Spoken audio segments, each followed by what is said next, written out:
saying from the other songs. Mike's Daily Podcast. Effizode 486. It's Thursday, March 21st, 2013, 6 p.m. Pacific Time. Internet talk radio for your imagination. Mike Matthews, broadcasting from the last place on Earth, located somewhere in Podcastro Valley, California.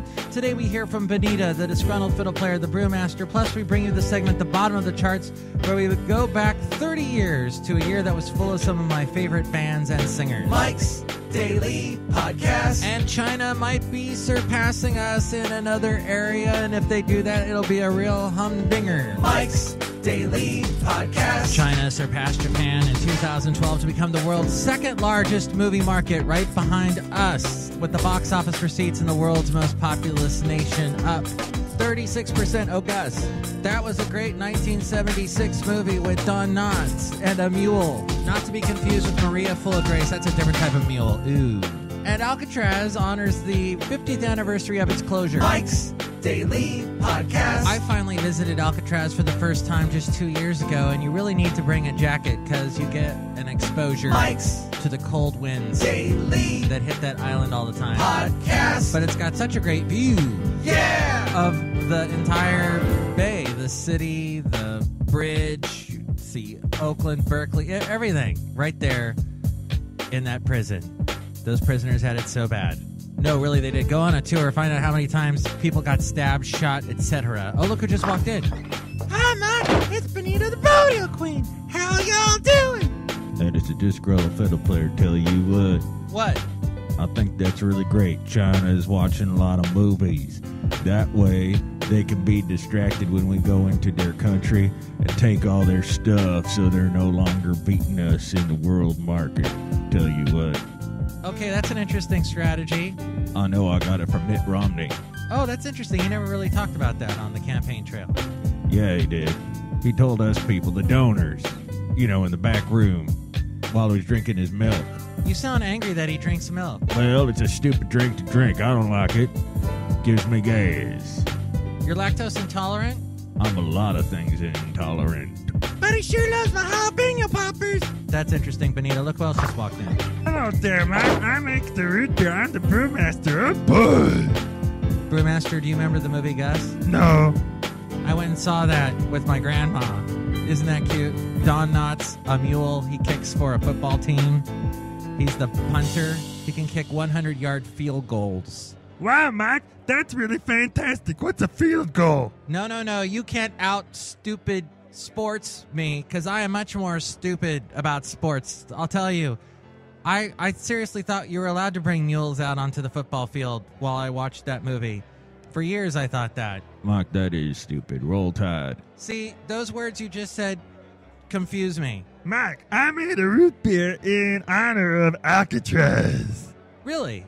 What's it called? Help me, I'm being stabbed by Al Capone root beer. Oh, boy. Wow, you might have trouble selling that. The title is a little long. Mike, since you just talked about a Disney movie called Gus, I'm going to go home and watch a bunch of Disney movies. The real bad ones with Don Knotts. God bless him. Yeah, he did some bad Disney movies. Apple Dumpling Gang, anybody? That's, but hey, they were part of my childhood. I loved them. Yeah, you would. Bye, I'll buy Mr. Lippett's events. Well, if you agree with that sentiment, or you have a Don Knotts movie that you particularly love, or you love the fact that China is going to beat us at watching movies as well, wouldn't that be weird if all of a sudden the tables were turned and the movie-watching public became much larger in China? So much of Hollywood is outsourced to there anyway. It'd be kind of a fitting justice. Personally, I haven't gone out to see a movie in a long time. What was the last one? I saw Lincoln. I hate going to the movies. I'd rather see something else. I'd rather see a live person doing, like a play or music or, live music of some kind. I'd rather see that if I'm going out. I'll watch the movie at home, on Netflix, on DVD or something. I won't go out to see a movie. But maybe if I keep doing that, China will surpass us. So basically, I'm being unpatriotic by not going out to see movies. Darn me. Or if you have an interesting Alcatraz experience you'd like to share, you can email me. We read your comments on the section emails from email at mikesdailypodcast@gmail.com. You can also email me there if you'd like to be a guest on the show or if you'd like to sponsor the show, mikesdailypodcast@gmail.com. My suggestion to you is don't go to Alcatraz during the summer. Try to go in the later part of the year, the latter part, around fall, because they open up this cool area of the island with a bunch of aloe plants. That's really neat. They have that closed during the summer because, I guess, of the seasons. So check that out. So go to Alcatraz later in the year, and it's not as cold because San Francisco gets its Indian summer later in the fall. It's interesting. They got their seasons all backwards. The coldest winter I ever felt was the summer in San Francisco, said Mark Twain. Wow, Mike, that's poetic. No, that's Mark Twain. That's more prose. So also our website, mikesdailypodcast.com, speaking of prose, has the famous, well-written blog. I say with a hint of sarcasm. That was more than a hint. That was a full-on in your face. So it's got the blog, it's got the podcast picture, and it has links to where you can subscribe to the show in iTunes. Please do that so more people find out about us. You can also comment on the show and rate the show as well in iTunes. We have a link to that there at mikesdailypodcast.com, as well as a link to where to find us on Facebook, Twitter, YouTube, and Yelp, all at mikesdailypodcast.com. Oh my gosh! The bottom of the charts. I take you back in time, 30 years ago, the year 1983, and it is the year where the number one song is The Police, Every Breath You Take, the biggest song of their career. In fact, it ends up being the biggest song of the 80s. But it's also a year of some interesting songs at the bottom of the charts, and I'm going to count them down, actually count them up, count them in from 90 to 100. Yeah, I'm going to do it different from Seacrest and Casey Kasem because those guys make too much f***ing money. Okay, here we go. We're starting at number 90, and it is a song that I love from the group Def Leppard. That also happens to be my favorite Taylor Swift song. Did you ever hear her do that Crossroads with Def Leppard? She did a good job with them. At number 91 is the group Musical Youth.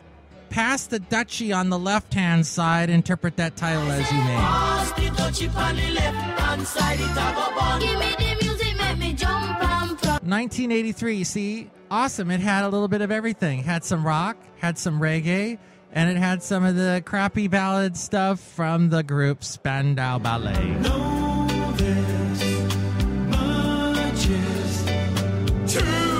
I can just hear the teeth cleaning instruments. I always hear that song when I'm getting my teeth cleaned. That's number 92, Spandau Ballet. True. At number 93 is Sylvester Stallone's brother, Frank Stallone, and the song Far From Over.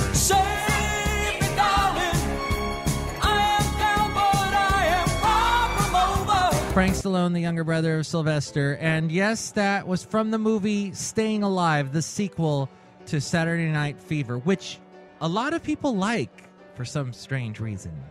Then we get to number 94, and it's Mr. Slowhand, Eric Clapton.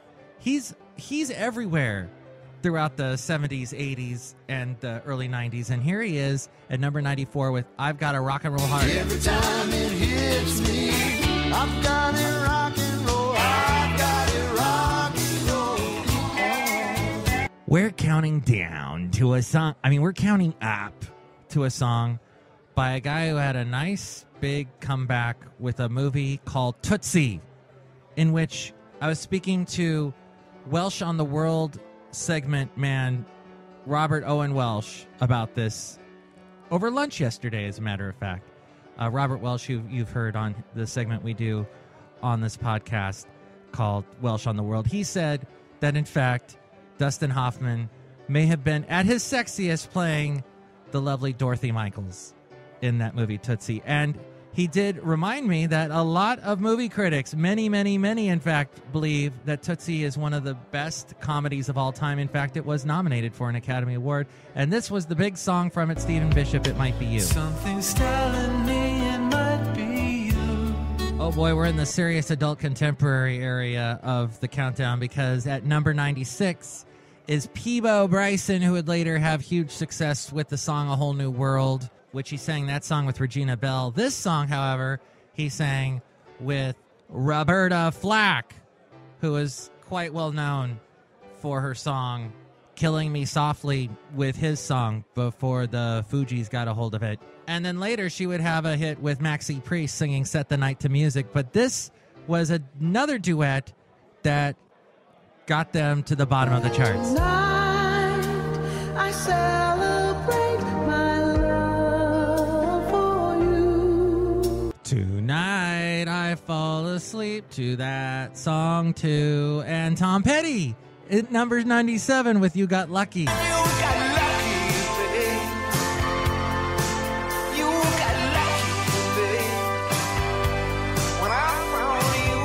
Tom Petty was in that vocal style, that don't come around here no more kind of vocal style. He had not become the refined Tom Petty of Free Fallin' yet.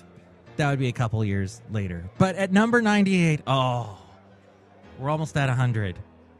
But at 98 is one of my favorite songs. It is so cheesy, early 80s corporate rock music. It's by the big supergroup Asia, featuring members of the groups Emerson, Lake, and Palmer. That'd be Carl Palmer, the drummer. Jeffrey Downs of the group The Buggles and Yes. And of the group Yes, Steve Howe. And of King Crimson, Mr. John Wetton. Here he is singing with Asia and Don't Cry. Don't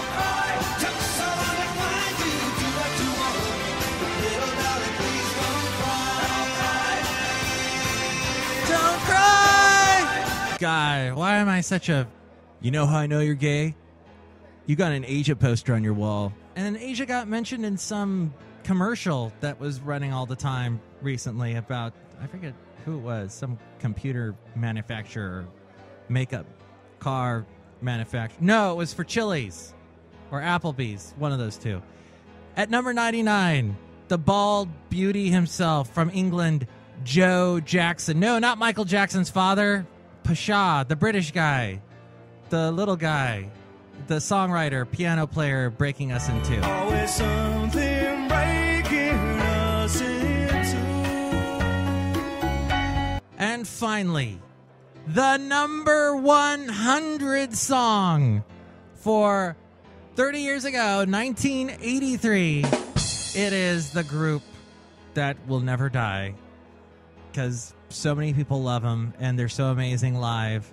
They are Earth, Wind, and Fire. This is Fall in Love with Me.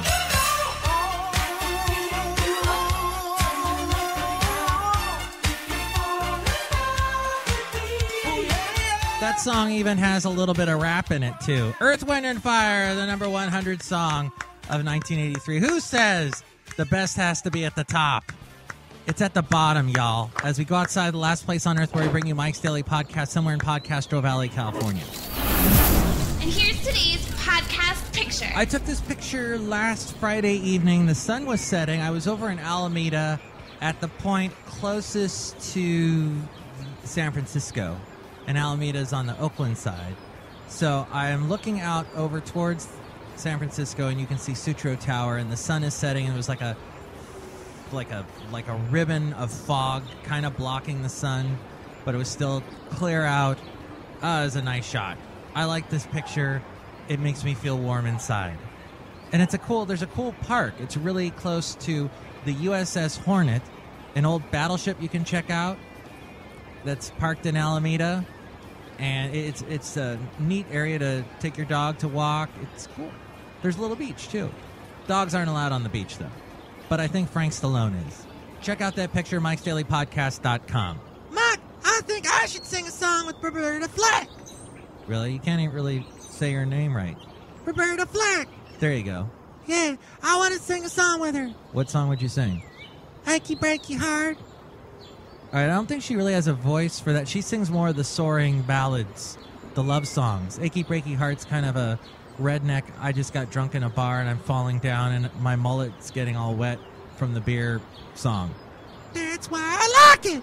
Okay, fine. Brewmaster? Nobody wants to buy my 8 beer.